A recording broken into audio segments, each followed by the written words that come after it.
ഒരു കാര്യം ചോദിക്കട്ടെ, നിങ്ങൾക്ക് പരിചയമുള്ള ആൾക്കാരുടെ കൂട്ടത്തിൽ ആൺകുട്ടികളാണോ പെൺകുട്ടികളാണോ മാനുവൽ ഗിയറുള്ള വാഹനം ഡ്രൈവ് ചെയ്യാൻ പെട്ടെന്ന് പഠിക്കുന്നത്? ആ ഒരു ചോദ്യവും ഡ്രൈവിങ്ങിൻ്റെ ഈ കോൺഫിഡൻസ് കൂട്ടാമെന്നുള്ള ഓട്ടോ മലയാളത്തിൻ്റെ ഈ വീഡിയോയും ഒരു ബന്ധമുണ്ട്. ഓട്ടോ മലയാളത്തിൻ്റെ ഓട്ടത്തിൻ്റെ പുതിയ വീഡിയോയിലേക്ക് സ്വാഗതം. അപ്പോഴേ ലൈസൻസ് ഉണ്ടായിട്ട് ഡ്രൈവ് ചെയ്യാൻ കോൺഫിഡൻസ് ഇല്ലാത്ത ആളാണ് നിങ്ങൾ, അല്ലെങ്കിൽ പുതിയതായിട്ട് ഡ്രൈവിംഗ് പഠിക്കാൻ പോകുന്ന ആളാണ്. ഈ രണ്ട് ടൈപ്പ് ആണെങ്കിലും രണ്ട് കാര്യങ്ങൾ ശീലിച്ചാൽ മതി പെർഫെക്റ്റായിട്ട് ഡ്രൈവ് ചെയ്യാം.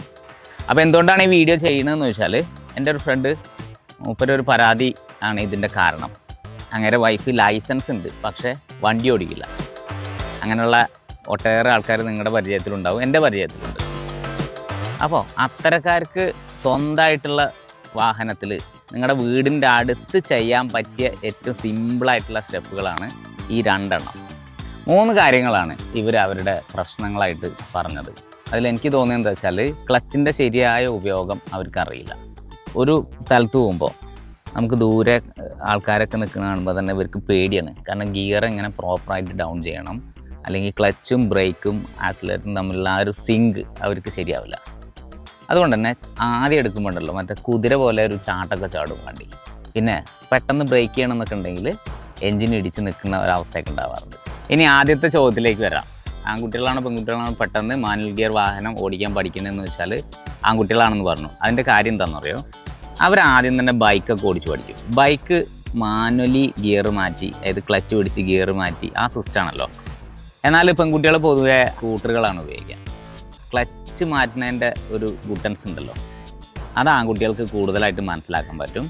അതുകൊണ്ടാണ് അവർ മാനുവൽ ഗിയറുള്ള വാഹനം കൂടുതലായിട്ട് പെട്ടെന്ന് പഠിക്കുന്നത്.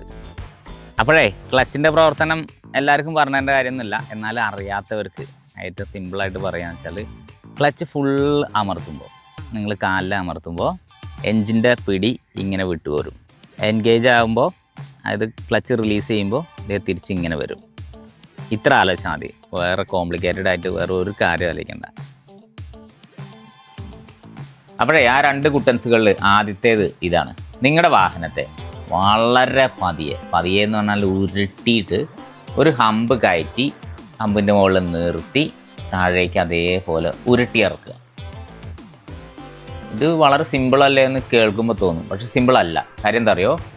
ഈ ഒരു പ്രോസസ്സിൽ ക്ലച്ച്, ആക്സിലറേറ്റർ, ബ്രേക്ക് ഇത് 3 നല്ല സ്മൂത്തായിട്ട് സിങ്കായിട്ട് വർക്ക് ചെയ്തില്ലെങ്കിൽ നിങ്ങൾക്കറിയാലോ, ചിലപ്പോൾ ഹമ്പിൽ കയറുമ്പോൾ നമ്മൾ ഒറ്റ ചാട്ടത്തിന് അപ്പുറത്ത് അങ്ങോട്ട് പോകും, അല്ലെങ്കിൽ കയറില്ല, എൻജിൻ ഇടിച്ച് ഓഫാകും.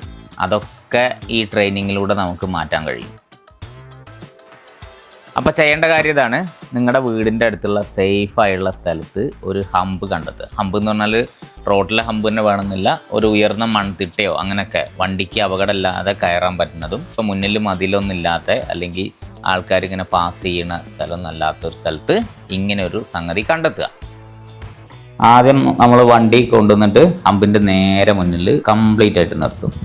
ഇനി പതിയെ ഹമ്പിൻ്റെ മുകളിലേക്ക് കയറ്റി അവിടെ നിർത്തും. അപ്പോൾ ഇതിൻ്റെ ഒരു ഗുണം എന്താണെന്നറിയോ? മുകളിലേക്ക് കയറുമ്പോൾ നിങ്ങളുടെ ക്ലച്ചും ആക്സിലറേറ്ററും തമ്മിലൊരു സിങ്ക് ഉണ്ടാവണം. അപ്പോഴേ നമുക്ക് ഈ ഗ്രാജുവലി കയറാൻ പറ്റുള്ളൂ.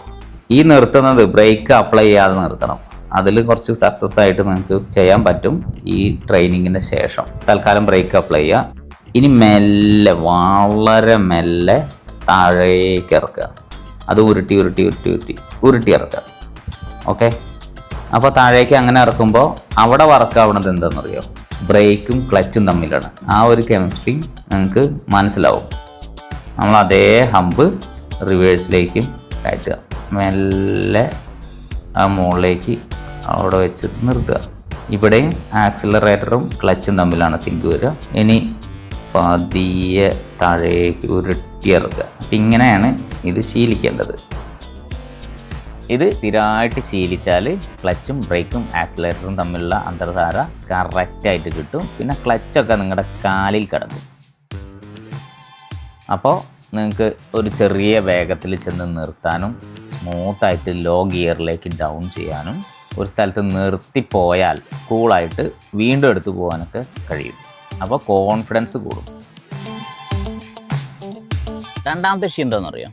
അവിടെയുള്ള അകലം നമുക്ക് മനസ്സിലാക്കാൻ പറ്റില്ല. അതെങ്ങനെ അനലൈസ് ചെയ്യാന്ന് വെച്ചാൽ ഈ വാഹനത്തിൻ്റെ ഈ കോണുണ്ടല്ലോ, അവിടെ നിന്ന് നമ്മൾ ഇങ്ങനെ വരിക, ഇങ്ങനെ ഒരു അകലം നമുക്ക് കൃത്യമായിട്ട് അവിടെ അടയാളപ്പെടുത്തണം. വണ്ടിയുടെ ബോണറ്റ്, അതിൻ്റെ അപ്പുറത്ത് ആൾക്കാർ നിൽക്കുകയാണെങ്കിൽ അപ്പുറത്ത് മതിലുണ്ടോ, അതും കാറുമായിട്ട് തമ്മിലുള്ള അകലുണ്ടല്ലോ, അത് മനസ്സിലാക്കാൻ പറ്റാത്തതുകൊണ്ടുള്ള പ്രശ്നം എന്താ വെച്ചാൽ നമുക്ക് ഒരു തിരക്കേറിയ സ്ഥലത്ത് കൂടെ പോകുമ്പോൾ കോൺഫിഡൻസ് വരില്ല. കുറേ ആൾക്കാർ കൂടിയിരിക്കണം. ഇപ്പം എൻ്റെ വണ്ടിയുടെ ഇടതുവശം ഇടിക്കുമോ എന്നൊക്കെയുള്ള പേടി കൊണ്ട് നമ്മൾ ഒന്നിൽ പതിയെ പോവും, അല്ലെങ്കിൽ നമുക്ക് ഭയങ്കര പ്രശ്നം വരും. അപ്പോൾ അതൊഴിവാക്കാൻ നമ്മൾ 2 കുന്ത്രാണ്ടങ്ങൾ കൊണ്ടുവന്നിട്ടുണ്ട്, യെല്ലോയും റെഡും. ഇത് നമുക്ക് അവിടെ ഒട്ടിക്കണം. ഇത് ഒട്ടിക്കുന്നതിൻ്റെ മുന്നേ ഒരു കാര്യം ചെയ്യേണ്ടതെന്ന് വെച്ചാൽ നിങ്ങളുടെ റിയൽ ഡ്രൈവിംഗ് പൊസിഷൻ ഉണ്ടല്ലോ, അതിപ്പോൾ ഉയരം കൂട്ടണമെന്നുണ്ടെങ്കിൽ ഉയരം കൂട്ടുക, ഇത് മുന്നോട്ട് ആഞ്ഞ് കിട്ടണമെന്നില്ല ആക്കുക. എന്നിട്ട് കൃത്യമായിട്ട് അവിടെ കാണുന്ന രീതിയിൽ ഡ്രൈവിംഗ് സീറ്റ് അറേഞ്ച് ചെയ്തതിന് ശേഷം മാത്രമേ ഈ മാർക്കിങ്സ് അവിടെ ഒട്ടിച്ചു വയ്ക്കാൻ പാടുള്ളൂ. ഇങ്ങനെ ഏന്തിച്ച് നോക്കരുത് കേട്ടോ, ഇങ്ങനെ തന്നെ ഇരുന്നിട്ട് നോക്കണം. അപ്പോൾ അഖിലിൻ്റെ ഫയറിൻ്റെ അത്രയും ഭാഗമാണ് നമുക്ക് കാണാൻ പറ്റുക. ആ കാണുന്ന ഭാഗം ഇവിടെ ഗ്ലാസിൻ്റെ അവിടെ മാർക്ക് ചെയ്യും, അവിടെ റെഡ് വയ്ക്കും. എന്നിട്ട് പിന്നിലേക്ക് 1.5 ചൂട് വെച്ചാൽ അത് യെല്ലോ ആവും. അപ്പോൾ ആ യെല്ലോയുടെ റെഡിൻ്റെ ഇടയിൽ, അല്ലെങ്കിൽ ആ യെല്ലോ മാർക്കിങ്ങിൻ്റെ അവിടെ നോക്കിയിട്ട് ഡ്രൈവ് ചെയ്താൽ നിങ്ങൾക്ക് ഇടതുവശം നല്ല സേഫായിട്ട് ഡിസ്റ്റൻസ് വെച്ചിട്ട് ഓടിക്കാൻ പറ്റും. അഖിൽ ഇപ്പോൾ റെഡ് സോണിലാണ് നിൽക്കുന്നത്. അതിന് നേരെ നമ്മൾ ഡാഷ്ബോർഡിൽ റെഡ് മാർക്കിങ് വെച്ചിട്ടുണ്ട്. ഇത് വെരി ഡേഞ്ചറസ് സോണാണ്. ഈ സോണിൽ വാഹനം, മതിലുകൾ, മറ്റാളുകൾ, സൈക്കിള് ഇതൊക്കെ വന്നു കഴിഞ്ഞാൽ അപകട സാധ്യത കൂടുതലാണ്. ഒരു കാരണവശാലും അന്നേരം മുന്നോട്ട് ഡ്രൈവ് ചെയ്യരുത്. ഇനി നമുക്ക് അഖിലിനോട് 1.5 ചുവട് പിന്നിലേക്ക് അതേ ആംഗിളിൽ നീങ്ങി നിൽക്കാൻ പറയാം. ഇത് താരതമ്യേന സേഫ് ആയിട്ടുള്ളൊരു സോണാണ്. ഓറഞ്ച്, അതായത് വലിയ കുഴപ്പമില്ലാത്ത ഡിസ്റ്റൻസ്, വലിയ വേഗം ഇല്ലെങ്കിൽ ആ ഡിസ്റ്റൻസിൽ ഒബ്ജക്ട്സ് വന്നാലും സ്മൂത്തായിട്ട് വാഹനം മുന്നോട്ട് കൊണ്ടുപോകാം. ഇപ്പം നമ്മൾ 2 മാർക്കിങ് അവിടെ വെച്ചു. ഇത് ഏകദേശം ആ അകലം അളക്കാനുള്ള ഒരു മെത്തേഡാണ്. ഇതിനെ ബ്ലൈൻഡായിട്ട് വിശ്വസിക്കരുത്. ഇത് വെച്ചിട്ട് നിങ്ങൾ എന്ത് ചെയ്യുക, നിങ്ങളുടെ വീടിൻ്റെ അടുത്തുള്ള മതിൽ അല്ലെങ്കിൽ വീടിൻ്റെ അടുത്ത് എന്തെങ്കിലും ഒരു ചെടി, ഇങ്ങനെയുള്ള സാധനങ്ങൾ ടെസ്റ്റ് ചെയ്യുക. അതിൻ്റെ അടുത്ത് കൂടെ വണ്ടി ഓടിക്കുക. റെഡ് മാർക്കിങ്ങിൻ്റെ അതും വെച്ചിട്ടും വണ്ടി ഓടിക്കുക. അങ്ങനെ നിങ്ങളുടെ വീടിൻ്റെ അടുത്ത് തന്നെ ചെറിയ ചെറിയ ഓട്ടങ്ങളിൽ ഇത് പരിശീലിച്ചാൽ നിങ്ങൾക്ക് ടൗണിലൊക്കെ ഉഷാറായിട്ട് കൊണ്ടുപോകാൻ പറ്റും.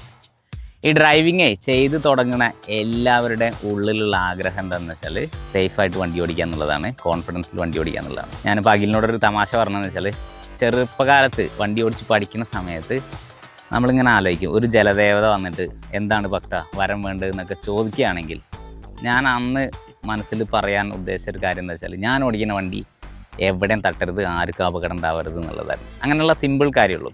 അത് സിമ്പിളായിട്ടുള്ള കാര്യമല്ല. കാരണം എന്താ വെച്ചാൽ സേഫായിട്ടും കോൺഫിഡൻസോടെയും വണ്ടി ഓടിച്ചില്ലെങ്കിൽ നമ്മുടെ മാത്രം ഹെൽത്തിനെ ബാധിക്കുന്ന കേസല്ല, നേരെ മറിച്ച് അത് ബാക്കിയുള്ളവരുടെയും കൂടെ ആരോഗ്യത്തെ ബാധിക്കുന്നതാണ്. അപ്പോൾ ഈ 2 കാര്യങ്ങൾ സ്ഥിരം ചെയ്യുക. നിങ്ങൾ ഒരു നാണക്കേടും വിചാരിക്കേണ്ട, സ്ഥിരമായിട്ട് ചെയ്താൽ നല്ല കിടിലനായിട്ട് വണ്ടി ഓടിക്കാൻ പറ്റും.